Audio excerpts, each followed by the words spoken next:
بلکہ میں تو کہوں گا کہ تم یہ گھوڑا تبدیل کروا لو۔ میں نے کہا تم جان بوجھ کر ایسی باتیں کر رہے ہو تاکہ میں تمہیں اپنا اعلیٰ نسل کا قیمتی گھوڑا دے دوں۔ بولا کہ خدا کی قسم میں ایسا نہیں کہتا، نہ ہی مجھے اس قسم کا کوئی لالچ ہے، میں تو خود ایک ذمہ دار کا بیٹا ہوں، میرے پاس اللہ کا دیا سبھی کچھ ہے۔ میں تمہیں اس لیے کہہ رہا تھا کہ تمہارے بھائی کو تمہیں اتنا خطرناک گھوڑا لے کر نہیں دینا چاہیے تھا۔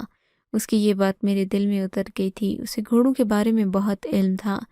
اب مجھے اس کا انتظار سا رہنے لگا۔ میرے بھائی مجھے ویسے بھی گھر سے باہر بھیجتے تھے تو ان کو کوئی فکر نہیں ہوتی تھی۔ اب نہ جانے کیوں مجھے لگنے لگا تھا کہ بھائی جان بوجھ کر میرے پیچھے نہیں آتا تاکہ میں گھڑ سواری کروں اور خدا نخواستہ کسی حادثے کا شکار ہو جاؤں، پر جسے اللہ رکھے اسے کون چکھے۔ کچھ دن گزرے تو میری دل میں اس نوجوان کی محبت گھر کرنے لگی، پر اس سے پہلے ہی میرے بھائیوں نے ایک عجیب فیصلہ کر دیا جس نے میری زندگی کو اجیرن کر دیا۔ اس دن شام کے وقت جب میں نے اماں کو یہ بات بتائی کہ مجھے گھڑ سوار پسند ہے اور ہے بھی کسی ذمہ دار کا بیٹا، اماں کہنے لگیں کہ میں تمہارے بھائیوں سے شادی کی بات کروں گی۔ لیکن اماں نے جب بات کی تو اگلے دن وہ ہوا جو کسی نے سوچا نہیں تھا۔ میری شادی کا سن کر بھائی سب غصے میں آ گئے، کہنے لگے کہ ہاں ہم اپنی اکلوتی بہن کی شادی ضرور کریں گے، پر اس کے لیے ہم اپنی مرضی کا دولہا لائیں گے۔ میں حیران تھی کہ میرے بھائی میری شادی کے لیے اتنی جلدی مان کیسے گئے، کیونکہ ابا نے میرے نام پر کافی جائیداد کر رکھی تھی۔ یہ بات مجھے میری ماں نے ہی بتائی تھی کہ تمہارے بھائیوں کو تمہاری شادی کے وقت مسئلہ ہوگا کیونکہ تمہارے باپ نے تمہارے نام کافی جائیداد چھوڑی ہے۔ جب دادا کی وفات ہوئی تھی ابا کو یہی لگا کہ چچا اور تایا لوگ پھوپھیوں کے ساتھ زیادتی کر رہے ہیں، ان کو جائیداد کا وہ حصہ نہیں دیا گیا جس کی وہ حقدار تھیں، بلکہ ان کو سرے سے حصہ ہی نہیں دیا گیا۔ اسی لیے ابا جان نے مرنے سے پہلے یہ وصیت کی تھی کہ میری بیٹی کو میری جائیداد سے حصہ ضرور دیا جائے۔ خیر، ابا کی یہی وصیت میرے لیے مصیبتوں کو جمع کیا۔ سب سے کہا کہ ہماری بہن کی شادی ہے۔ میں حیران تھی کہ ایک ہی رات میں میرے بھائیوں نے دولہا کہاں سے ڈھونڈ لیا۔ نہ رشتہ ہوا، نہ منگنی ہوئی، نہ کوئی بات چیت ہوئی، کیا یکدم میری شادی کر دیں گے؟ میں تو دل ہی دل میں رو رہی تھی۔ میں اپنے بھائیوں کو اور والدہ کو اپنی پسند کے بارے میں بتا بھی نہیں سکتی تھی کیونکہ اس علاقے میں لڑکیاں پسند کی شادی نہیں کرتی تھیں۔ ان کو تو بس ماں باپ جس کے پلے باندھ دیتے وہ خاموش ہو کر اسی کو اپنا شوہر قبول کر لیتی تھیں۔ میں سوچ رہی تھی کہ بھائیوں نے میرے لیے نہ جانے کس لڑکے کو چنا ہوگا۔ بھائی میرے لیے برا تو سوچ نہیں سکتے۔ لیکن جب صبح ہوئی بھائیوں نے مجھے کہا کہ تم تیار ہو جاؤ۔ میں اور اماں دونوں ہی حیران تھے کہ لڑکا کہاں ہے۔ بھائیوں سے یہ بات پوچھی بھی انہوں نے ہمیں خاموش کروا دیا۔ پورا گاؤں جمع ہوا۔ بھائی نے میرے گھوڑے کو بھی میدان میں لا کر کھڑا کیا اور بولے، دیکھو لوگو، ہر خاندان کی کچھ روایات ہوتی ہیں، اسی لیے ہم نے اپنی روایت کے مطابق اپنی بہن کی شادی اس گھوڑے سے کرنی ہے، اور یہ گھوڑا ہی ہماری بہن کا شوہر ہوگا کیونکہ یہ ہم نے 10 لاکھ روپے میں خریدا ہے۔ اور آپ سب تو جانتے ہیں ہمارے خاندان میں ہماری بہن کا کوئی ہم پلہ لڑکا نہیں ہے۔ خاندان کے باہر بہن دینا ہم بے عزتی سمجھتے ہیں، اسی لیے اپنی بہن کو گھوڑے کے ساتھ بیاہیں گے، باقاعدہ رسمیں ہوں گی۔ اور آپ کو تو یہ بھی معلوم ہوگا کہ اس سے پہلے ہماری ایک پھپھو کی شادی قرآن پاک سے اور اس سے پہلے ایک عورت کی شادی تلوار سے کی گئی تھی۔ یہ سن کر میرے تو ہوش ہی اڑ گئے۔ مجھے اپنے بھائیوں کی جہالت کا اندازہ نہیں تھا کہ وہ اتنی فرسودہ رسومات کو لے کر میری زندگی تباہ کرنے کی کوشش کریں گے۔ میں اس وقت بالکل خاموش رہی۔ مجھے اس بات کی خوشی تھی کہ چلو میری شادی کسی انسان کے ساتھ نہیں ہوئی، ورنہ میں ماجد سے کیسے دوبارہ رابطہ کرتی اور کیسے کی بسانے کا خواب دیکھتی۔ بھائیوں کا یہ فیصلہ اگرچہ حقیقت میں تو بہت برا تھا، پر دیکھا جائے تو میرے لیے صحیح تھا کیونکہ میں شادی کسی اور سے کرنا چاہتی تھی جس کے ساتھ میرے بھائی کبھی نہ مانتے، کیونکہ ماجد ان کے دشمن کا بیٹا تھا۔ بس پھر کیا تھا، اگلے ہی دن میں نے گھوڑے پر سوار ہو کر اپنے گھر کو چھوڑا، ماجد کے پاس آ گئی۔ ماجد بھی مخلص ہی تھا، میرے ساتھ اس نے دھوکے بازی کرنے کا نہیں سوچا تھا۔ میرے خاندان کی شرافت سے وہ واقف تھا، مجھے وہاں سے سیدھا شہر لے گیا۔ پھر اس نے بھی اپنے ماں باپ کو چھوڑ دیا، میں نے بھی اپنے فرسودہ قسم کے بھائیوں کو چھوڑ دیا جس سے جائیداد کے لیے اپنی بہن کی خوشیوں پر قبضہ کرنا چاہتے تھے، اور پھر ہم دونوں ایک بڑے شہر میں آ گئے۔ آج ہمیں لاہور میں رہتے ہوئے تقریباً 30 سال ہو چکے ہیں۔ ہماری اولادیں بھی ہیں۔ ہم دوبارہ کبھی اپنے گاؤں یا گھر نہیں گئے۔ ہم جانتے ہیں کہ وہاں ہمارے لیے کچھ نہیں رکھا سوائے ناراض رشتوں کے۔ ہم نے خوشی کے لیے کیا اور ہم دونوں اس فیصلے پہ بہت خوش ہیں۔ آپ کو اگر یہ کہانی اچھی لگی ہے تو اس ویڈیو کو لائک کیجیے اور اس طرح کی مزید کہانیاں سننے کے لیے ہمارے چینل کو ضرور سبسکرائب کیجیے۔ کہانی سننے کا شکریہ۔ آپ سے ملاقات ہوگی اگلی ویڈیو میں۔ تب تک کے لیے اللہ حافظ۔